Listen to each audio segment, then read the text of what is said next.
pag dumating yung matinding init sa mundo, ang mga tao mamumusong sa Diyos, mumurahin nila ang Panginoon, at hindi sila na magsisisi sa kanilang mga kasalanan.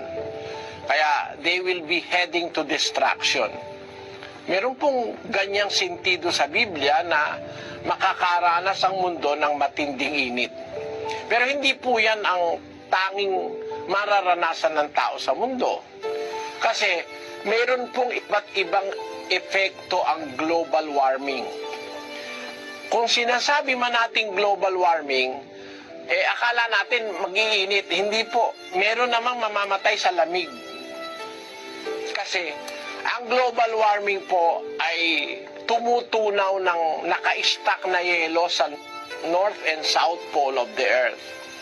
Kaya ngayon, merong mga lugar na napakalamig. Meron tinatawag na cold wave. Meron naman tinatawag na heat wave. It is because of global warming. Magkakaroon din po ng pagtaas ang mga dagat. Kaya yung mga low-lying areas of the Earth, kagaya halimbawa ng Holland, nanganganib yan na pagka natunaw yung mga yelo because of global warming, natunaw yung mga yelo natin sa North and South Pole, ang mangyayari po, maraming mga parte ng mundo lulubog.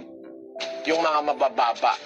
Isa sa pinakaalam kong isa sa mga pinakamababa ay ang Holland. Ang ibig lang pong sabihin, maraming epekto ang global warming at marami pong mamamatay na tao sa iba't ibang epekto ng global warming. Kagaya nga halimbawa ng polusyon, kapatid, ano po.